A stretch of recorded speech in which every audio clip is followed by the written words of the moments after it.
let me take the time out to say a special good morning to all who's listening to Classic Radio, viewing GBN TV. Good morning, welcome to The Point. It's Thursday, the 20th day of February, 2025. Good morning to those of you also via our social media platforms, whether it's the Facebook page, YouTube channels. Good morning to you and welcome. Well, you know, on Thursdays is a routine that we have, of course, various departments within the RGPF. Today we do have the Police Communications Center with us this morning. Folks will say the radio room, right? Yes. All right, that's basically with us this morning.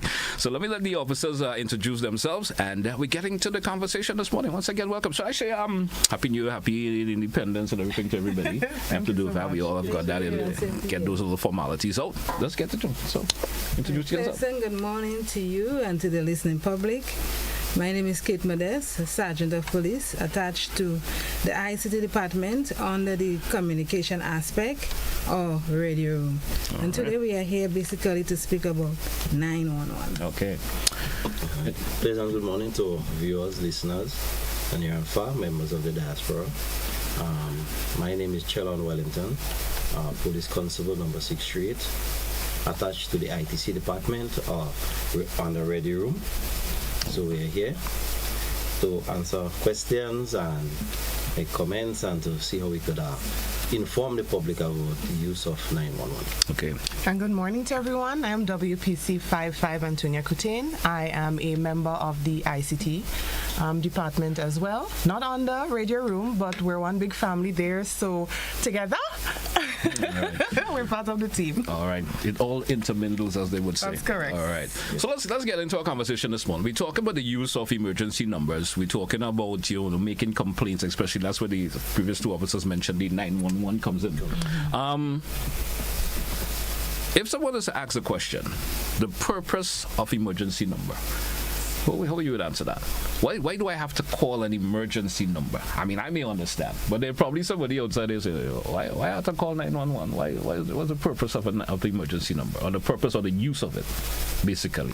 Right. So the 911 line basically is there to assist persons that are in emergency situation. Mm-hmm. So whenever you're in an emergency situation, you just dial 911. It's a free call. So you just dial 911 and help will get to you as soon as possible. Why so that basically is the purpose. Maybe the purpose. Why someone should use the 911 number? Or various reasons why they should use the 911 number.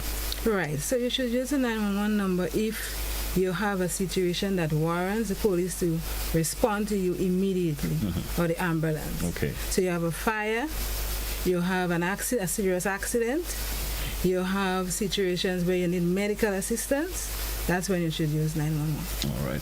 And not for other things. So as you mentioned, you have a fire, there's an accident, the use of the ambulance, you use it for those purposes. Yes. All right. Anybody else want to expand on that? I was going to say that we can also break it down a bit further, because every situation can become an emergency situation. It does not necessarily mean that every situation is an emergency. So we normally use the example of, let's say, someone who has mental challenges. Yes. So if that person is walking the road talking to themselves, that is not what we classify as an emergency. Okay. But it may warrant police assistance. That same individual, they're now walking the road and probably cursing and reaching out for you, trying to touch your hands and things like that. That goes up a level. But at the same time, it is still not an emergency. Right. But if you have that same individual now, they have a weapon or they're behaving really aggressively, in that moment, there is an imminent threat to your life, to the lives of others, or to your property, then it becomes an emergency situation. So an emergency situation should be seen as something that is happening now, and if the police does not intervene, or an emergency service does not intervene at that moment, something detrimental could happen. Oh, yeah. Great explanation. Corporal Wellington, anything you want to add to that? Promotion?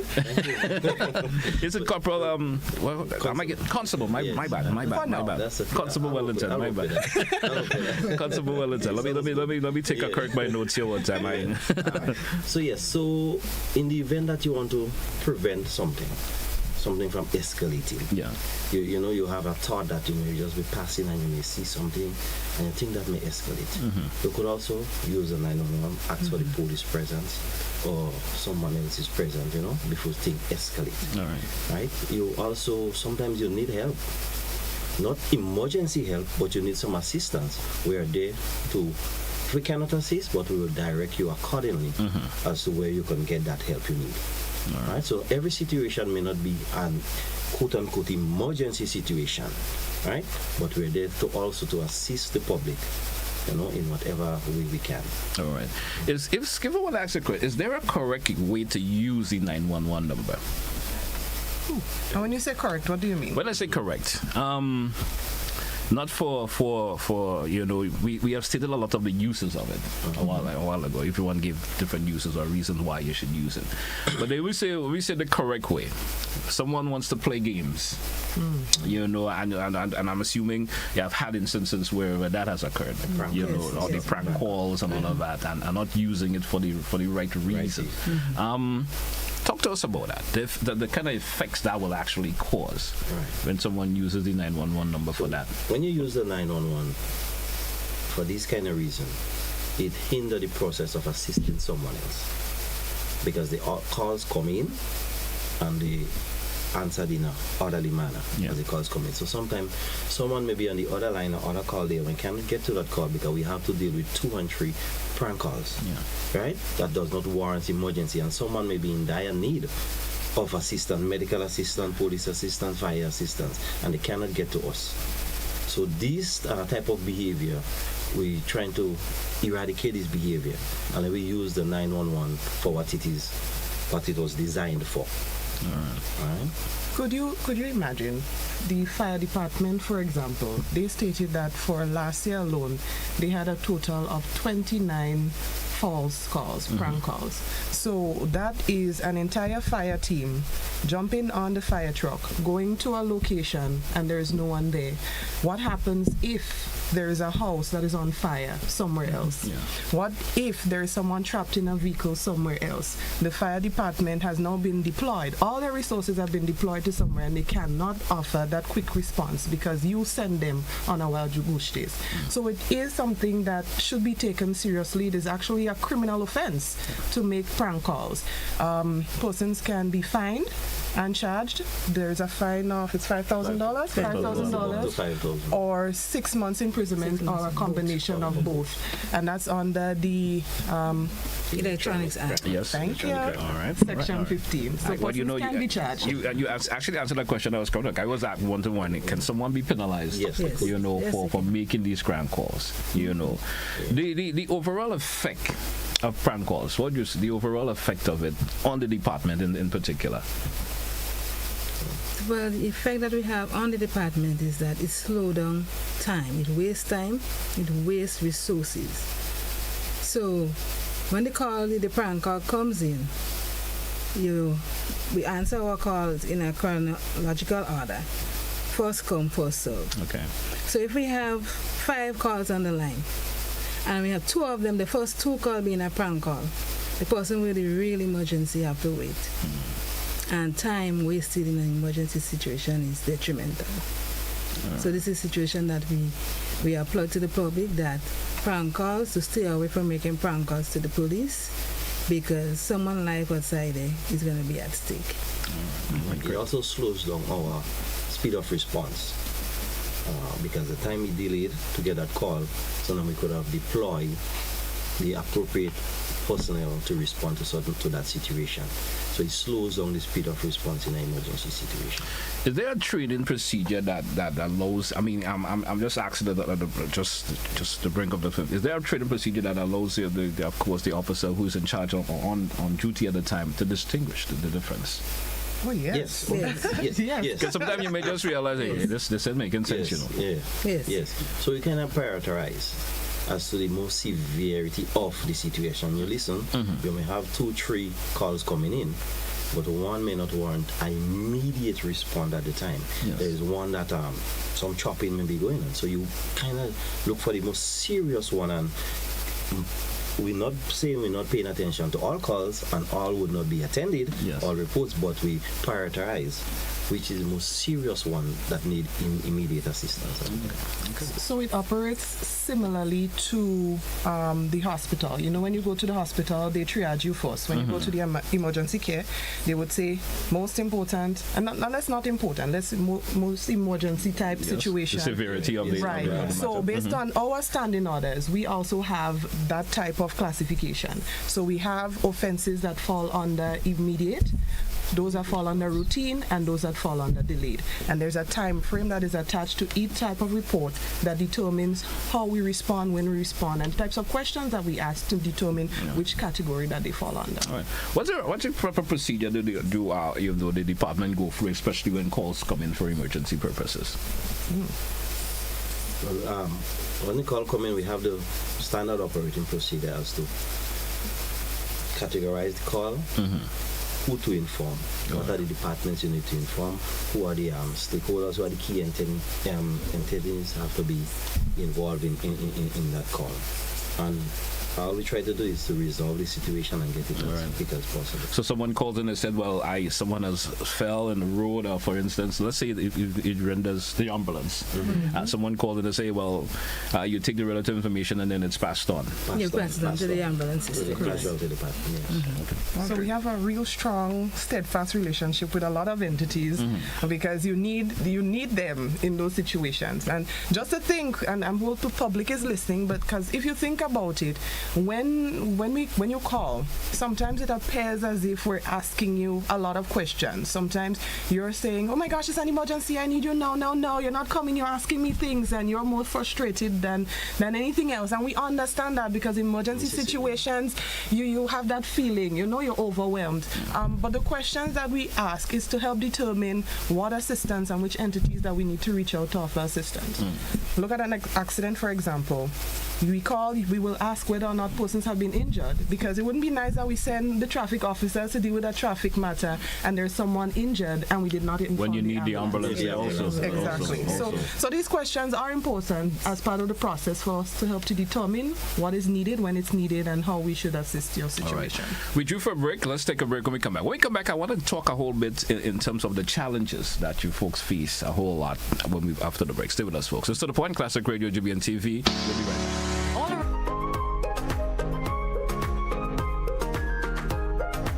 Right Choice Promotions in association with Investment Migration Agency of Grenada, together with Ariza Credit Union, presents the inaugural Virgin Parish Relay Meet. This is the real mini Olympics, Saturday, March 8th. Lassa Just Playing Field in St. David. Relay action featuring the top clubs and schools from across Grenada, competing for cash prizes and more. Come see the nation's best athletes as they prepare for Intercall and Carifta Games 2025. First call to action is at 2 o'clock in the afternoon, featuring live entertainment and excitement in the tug-of-war competition. Admission $10 adults, $5 children. Come to Virgin Parish, St. David on Saturday, March 8th for the Virgin Parish Relay Meet. Come share in the excitement and speed and see you there.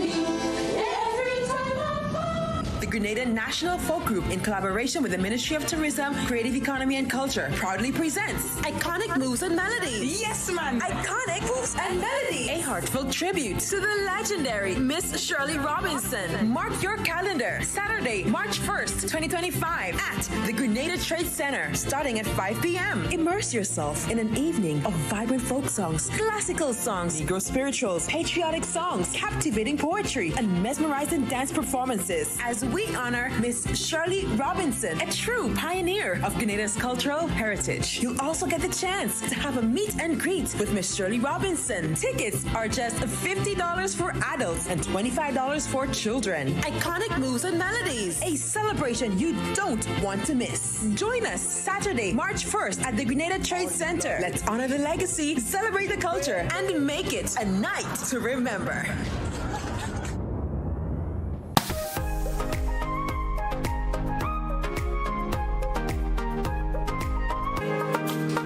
welcome back to once again, listeners. Welcome back, viewers. Welcome back, of course, my guest officers, of course, of the RGPF, especially the Police Communication Center, or we say the radio room.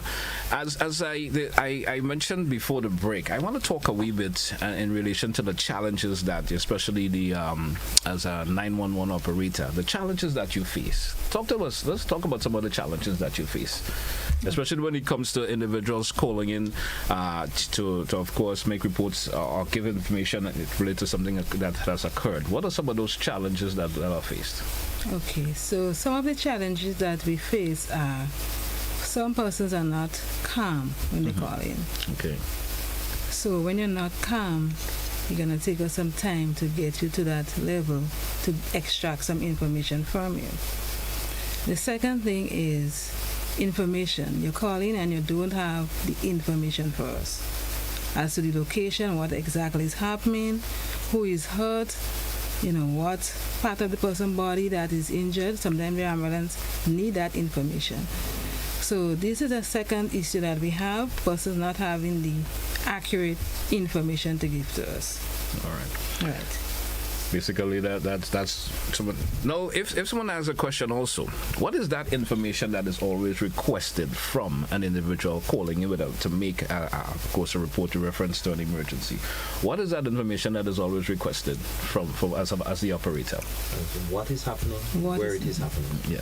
Once we know what is happening and where it is happening, we could deploy a team for response. Other information, secondary information, we can always get it afterwards. Right. So we need to know the what and the where. All right. And where we need to So, an accident has occurred. This is what you should say first and foremost. Well, you say good morning, afternoon. Sometimes you can't get that in because of the severity of the nature. Severity of it, you can't get that in. But you say, hey, officer, well, this is what has occurred here. There's an accident. There's someone who may have gotten damaged. Yeah. Someone may have stuck in a vehicle for various reasons, depending on what has occurred. That's the kind of information you share. So what is happening? Where is that taking place? Where? So we're going to whether we deploy a team from Sates, a team from Grenada, wherever. So we need to know the what and the where. All right. Most of first and foremost. All right. What are some other major challenges? Let me hear some of the major challenges. I think you're just brushing the surface. Yes, the prank calls is definitely a major challenge to us. Yeah. Prank calls. And then we have persons playing in the phone. Majority of the time children playing in the phone. And then we have males calling in. We have a lot of males calling in as well. Adult male will just call the phone. Are they elderly or people within the ages of who should know better? Should know better. Yeah, should definitely know better. Definitely right. know better.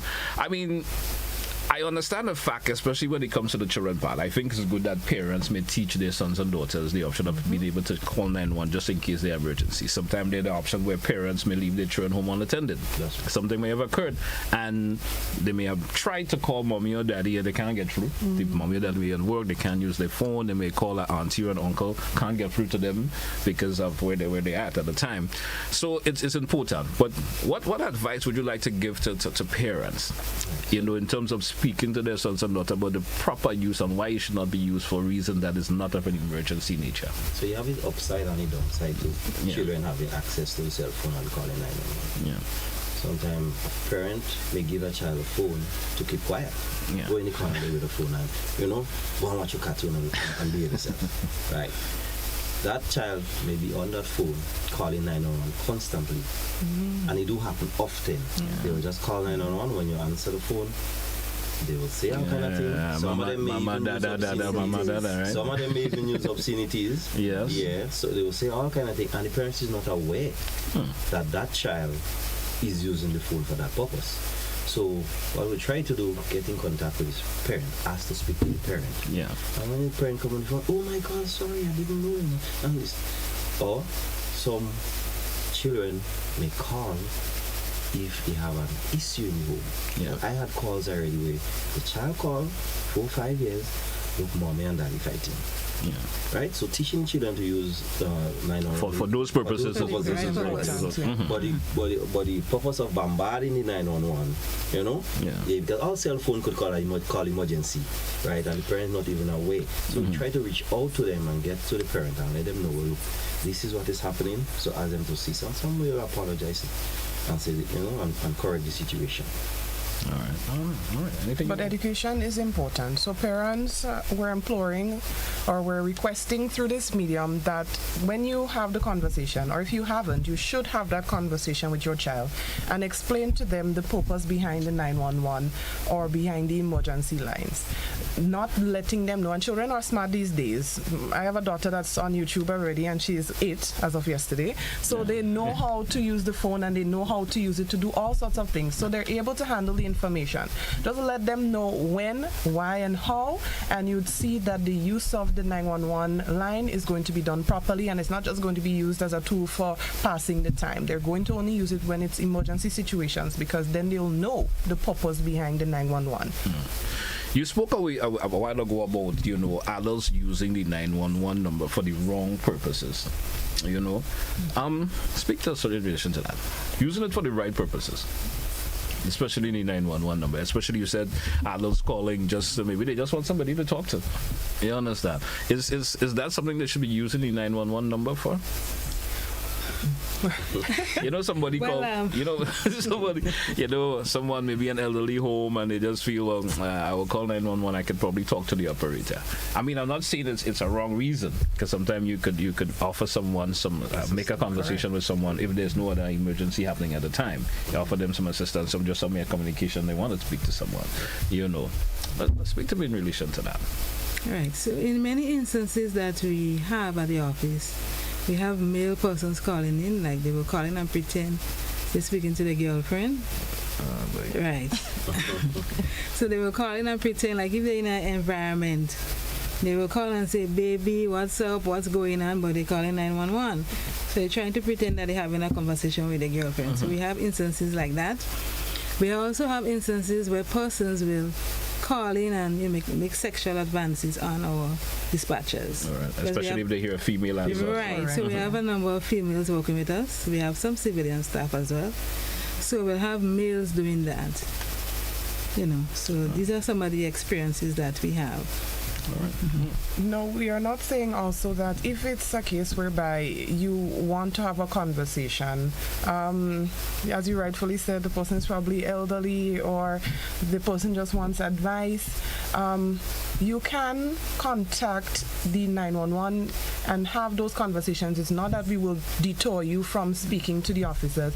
And sometimes you might need help without knowing that you need help, and based on that conversation, we'll be able to direct you to someone who can offer you assistance.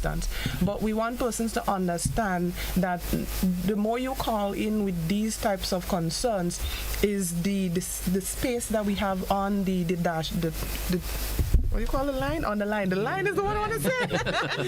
The space that we have on the line, it cannot support a large quantity of numbers. So you're probably taking up the spot for someone who has a serious emergency. So if it is that we seem that we might be rushing you off the phone, we just want persons to not take offense to it. It's just that we might need to get you off so that we can get someone on. But we will direct you to somewhere else where you can get the support that you need. We will never turn anyone away without offering them the assistance. But we do want to also establish that each station and department has not only their own landline, but they also have a cell phone number. So you can contact them on WhatsApp if you have challenges with credit on your phone, or you can send them a please call me or whatever, and they will be able to contact you and have conversation that way. We also have our Facebook page where you can speak with a representative live, so they'll be able to give you feedback and support. If you just want to have that conversation, we are there. But we're just trying to make sure persons understand that these emergency numbers, they are very critical to persons who need immediate assistance. So taking up the line might mean the difference between someone unfortunately losing a life or losing a limb and you having a conversation with somebody. So if I have the question, how active is the 911 number used in Grenada? Very, very, very active. Yes, very overwhelming. There's only one point. Every now and again I get the wonderful chance to, sit down with them in their office and sometimes take calls if they need that support.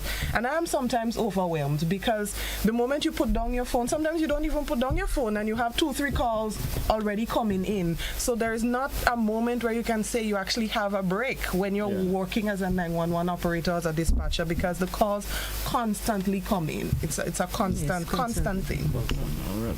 I mean, there's also the option of what is expected from individuals who's making that complaint. I feel I want to expand on that a wee bit, because confidentiality is another part that would play an important role. I'm calling, GT voice may be distinguished a wee bit, So I'm calling now, and you say, well, I get a call from GT making a 911 call or whoever it is. How is it important the department take that, especially the confidentiality part of it? Yeah, we focus a lot on confidentiality, and we get a lot of calls from the public being not so confident in certain officers or in certain stations. They may not want to call, for example, I don't want to call St. Paul's because the officers in St. Paul's, they will call my name and say I call. Okay. Right? So they prefer, some of them may call 911. But we take confidentiality very serious, because everybody need their little privacy and one thing. So now you want to report a matter, but you don't want the persons who you're reporting on know that it is you. Okay. Because they may come for you because you're fasting maybe and something. So if you wish to remain anonymous, that is quite okay. Okay. Right? Once we get you where and what is happening, we can work with that. Right? But if you wish to remain anonymous, we are not putting any pressure on you. But if you wish to remain so, it's quite okay. We will work with that. We don't have to go and explain everything and go down. Because that call could also make a whole lot of difference in somebody's lives. Yes, that call could extend. Yeah. And that happens throughout. So it's not just Radio Room. If you call any station or department and you wish to just pass on information, you can do so with your as an anonymous caller. As an anonymous caller. But we have to keep in mind that depending, when you get to the station level, depending on the action that you're requesting or the service that you're requesting from the police officer, your identity will be required. Okay. So for example, if you just want to leave something for future reference, chances are it's okay for you to remain anonymous.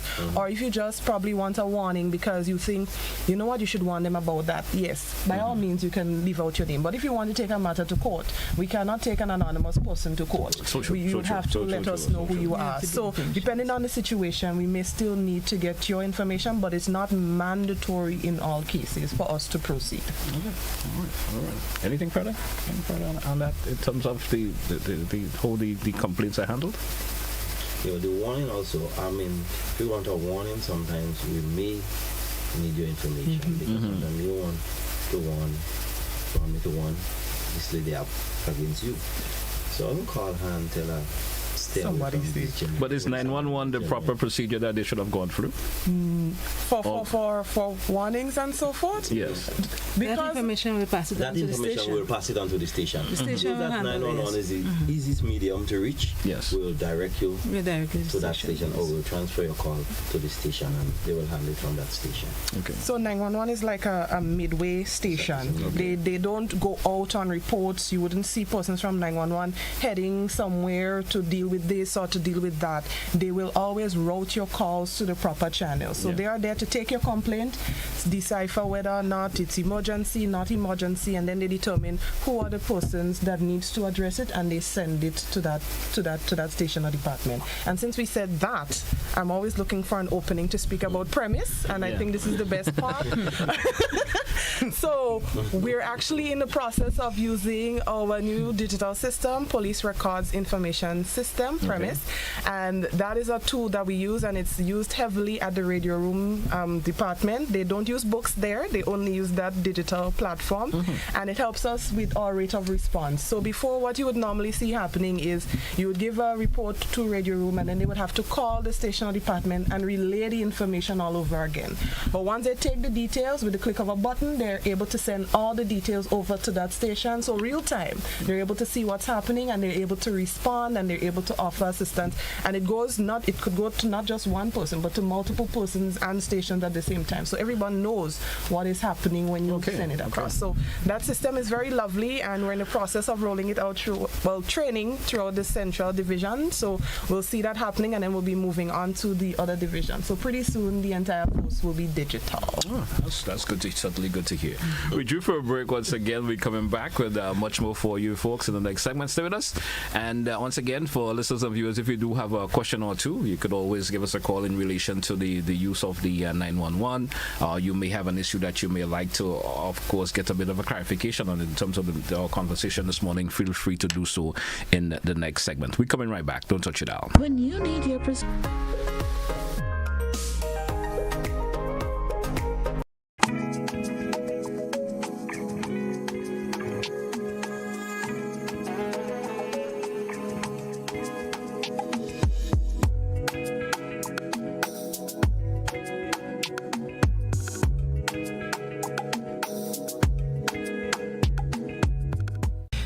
ready for a spectacular music experience. It's the premiere of Jefferson in Concert, featuring an incredible lineup including Sabrina Francis, Joshua Regrello, Dash, and Mr. Golden.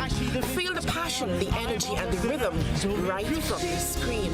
Thursday, 20th February, 8:30 p.m. on GBN Television. Don't miss the premiere of Jefferson in Concert, only on GBN.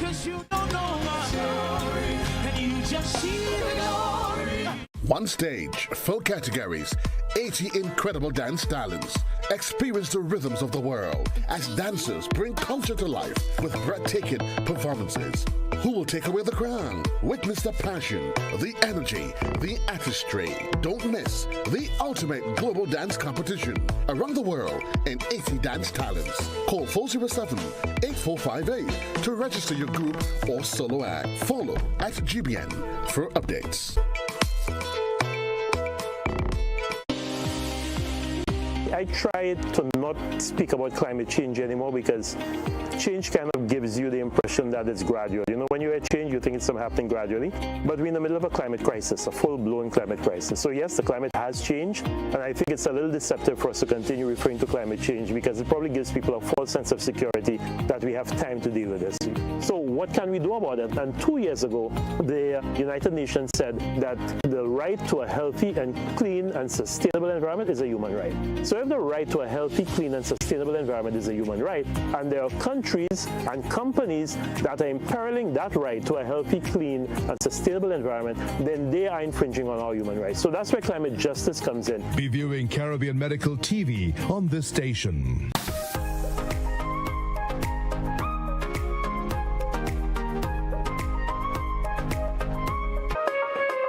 Welcome back once again, listeners. Welcome back to our viewers. Once again, our listeners and viewers, don't forget the lines are now open, 435-2041. If you do have a question or two, you may like to ask the officers who are in studio with me this morning in reference to the, of course, the 911 or basic questions as relation to the subject matter this morning. Feel free to do so. I think we do have our first caller. Let's entertain that caller.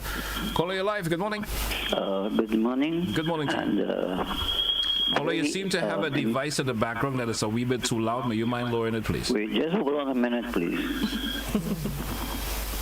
Okay, as we wait a minute are kind of. Hello? Go right ahead, please.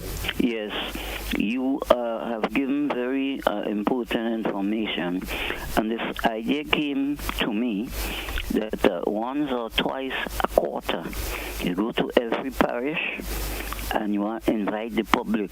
Well, look, the police is here to tell you how to use the phone, 911, you have an emergency, you have a murder, you have an accident or whatnot. And let people know, okay, the information that you have just given there could be written down so that there won't be any problem when an opportunity comes to call the police 911 or whatever area it is, so that things will be much easier and be more efficient. I don't know what the police would think about that, but this idea just came to me. Thank you. Thank you, caller. Thank you so much. Anyone want to respond to the caller in terms of the idea that he threw out? If it's something that could be done? We actually love it. Yeah. It's a great idea. That's point taken. And we have been working, and we have been working on material, PowerPoints. The sergeant has been working on getting PowerPoints and pamphlets and things together. So we'll be having this discussion with the public.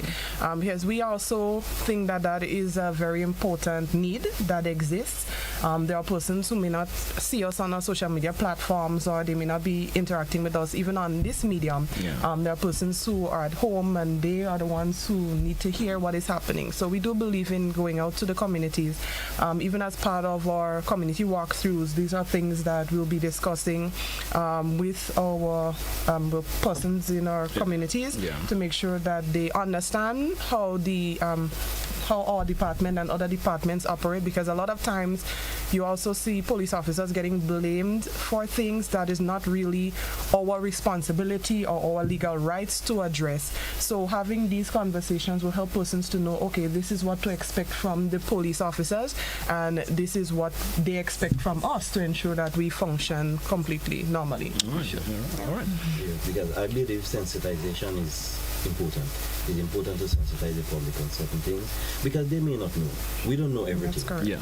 Before, prior to being a police officer, he had a lot of things I didn't know. As I came in the force, I know. And you understand what is really the process that it goes through. And there are people out there who don't know. Right? Although it is onus on everybody to educate themselves, but they don't know. So the more we could educate people, it will be better for us. Because I had this experience when I give a gentleman a ride. And it was like, that time the fire was breaking out in town and whatnot. And he was blasting the police. He didn't know I was a police officer, but he was like, something come up and we talking about police, and he was like, oh, these men are in fire, this and the other, and they're waiting until the place burned down to out the fire and stuff. And I was like, I said, but do you know that once the building is energized, we have to wait for Glen arrive to cut the power before the man to because the electricity and water won't be able to mix, all right? Otherwise, everybody will dead if they, exactly. And he was like, no, I didn't know that. He said, the conclusion was like, he said, boy, well, he didn't know. He said, boy, you're correct. Because we did up in the village running with most of the police. He said, we really run on the police. How the police could they not knowing there's a procedure that needs to be followed. Not knowing. So sensitization is key. We need to sensitize the public and let them know, because a lot of times, as Ms. Putin say, the police get blamed for stuff that is things way beyond the control. We do have another caller. Caller, you're live. Good morning. Yes, good morning to you, and good morning to you officers.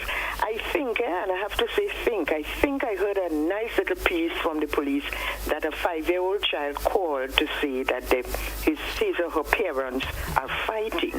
I just would like the police to tell us now a little bit of their reaction to that kind of call. Would you, in the first instance, make sure the child is safe? I just need to hear a little more of how that kind of calls are being handled by the police. Thank you. Thank you, caller. Thank you so much. Anyone respond? Yes, well, in that sense, now, first of all, you try to secure the safety of the child. You'll ask questions at where you are, which part in the house are you? Daddy have a weapon, mommy have a weapon. You try to get that calmness and try to get information to the child as to what exactly is taking place. Right? So if you're in the bedroom, well, stay in the bedroom, don't go out. We'll try to send the police there as soon as we can. And then we ask where it is, so we know who to send and who are the quickest respondent, any police officer close to that area. We may have our RIO team out, whatever, so we can contact them and let them respond to that situation before it escalates and turns into something tragic. A question I would like to have is the technology available now that police can actually distinguish where a call is coming from? So at the moment, we don't have that tool, but it's not something that we haven't considered. Yeah. Exactly, and it's not exactly because even with the application that we're using, Premise, even with that application, it does have that capability. Once we put in sufficient information into the application, very soon we'll be able to determine where things are happening, how they're happening, and we'll be able to link these things together. But there are other tools that we've noticed that other police forces have been using that works. It's an app that they can place on their phone, and when they call or when they tap on the button on the app, it sends the information directly to us, similar to how WhatsApp tracking does when you put up your information. So it's not something that is there for sure as yet, but it's something that's on stream. And if ever it's a situation where we need to find the person, a child, and they don't know, we can tell them to add us on WhatsApp, or we add them on WhatsApp, and we can still get their location that way. So we have methods and means of working with what we have to achieve the best. That's one of the reasons I asked the question, because sometimes a youngster may know how to dial 911, but other information may not be able to distribute that in the proper way. Exactly. I live where I live, and sometimes they know that I live in St. George's, but sometimes they know the exact location where they are. But one side is good.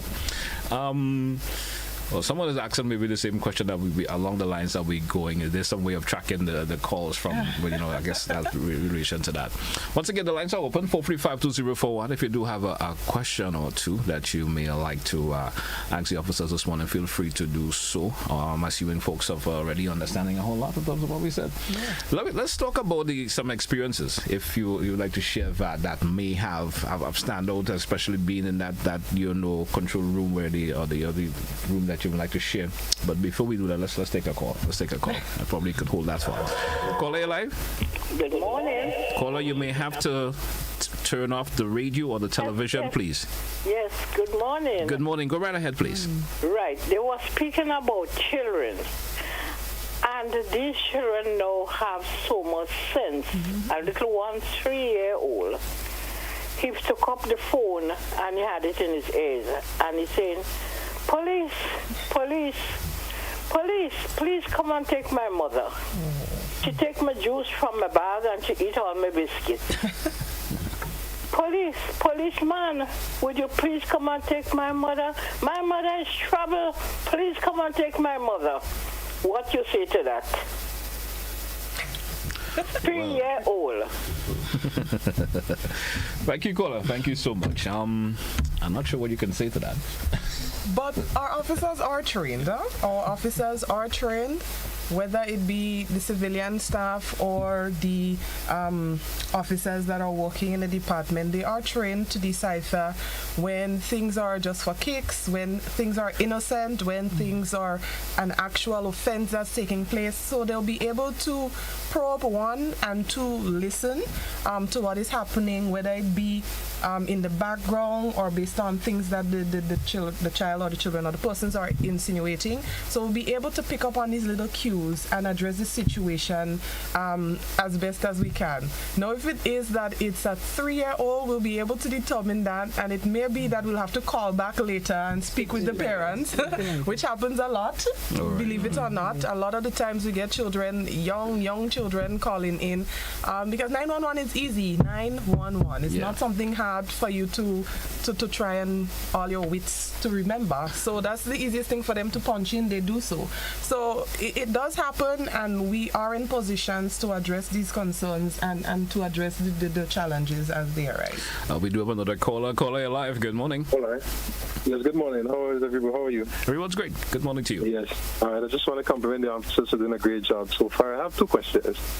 Firstly, we spoke about kids calling in 911. So is anything being done on a school level in terms of educating the teachers and going into the schools and talking to the students about the importance of 911? And so because school is an area where a lot of the kids are learning, and a lot of things that they say that would stay with them. That's the first one.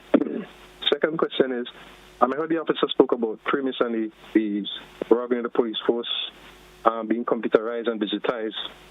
Does that open a window, so to speak, for persons to hack into into the organization in terms of getting information, valuable information that can be eradicated, that may have to go to court and so forth. I just wanted to know because I know, with the digitization and computerization of everything, a lot of the hackers and scammers are out now, and I just want to know if it's an option and if they have any ways to mitigate that.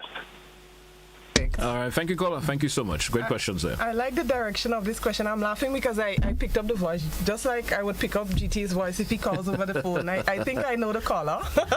So thank you, caller, for your questions.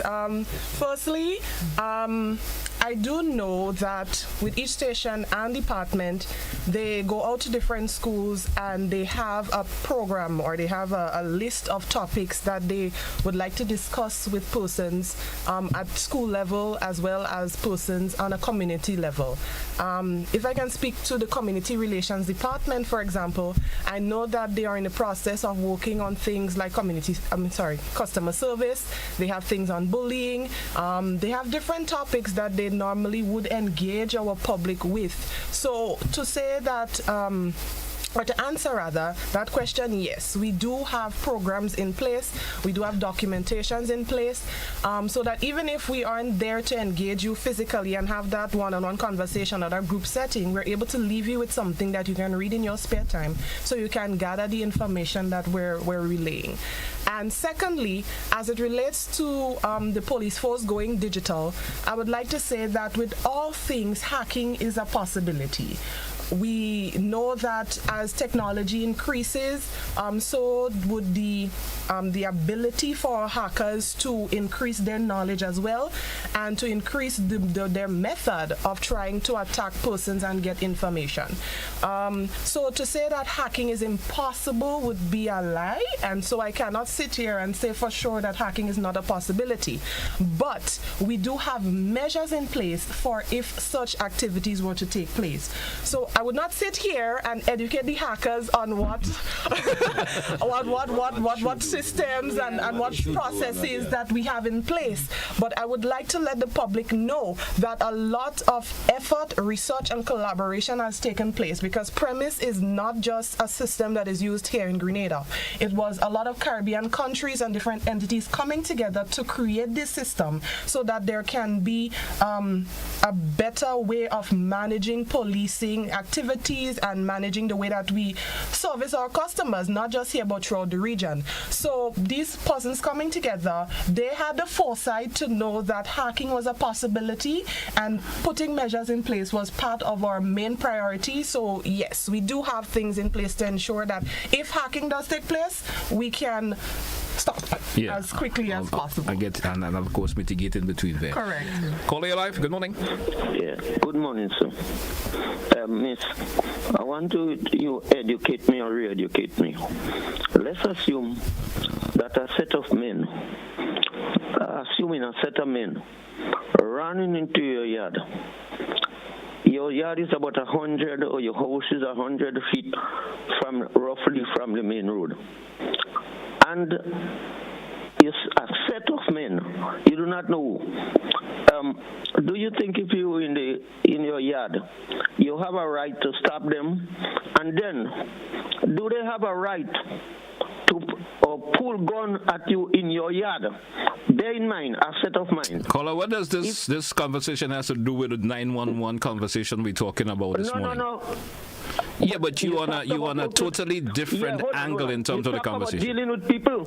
You talk about how. Caller, have a good morning. Let's move on. 435-2041. That's the number. You can get in contact with us for our conversation this morning as it deals with. Let's go back to the phone line. Caller, you're live. Good morning. Good morning, GT. And good morning to you. How are you doing this morning? Okay, and morning to the police officers. Good morning. Good morning. Well, when related to the answer you gave about the where the lady said that the little child called the phone, I hope in answering I heard you mention like maybe we'll call back later to see what is happening or so.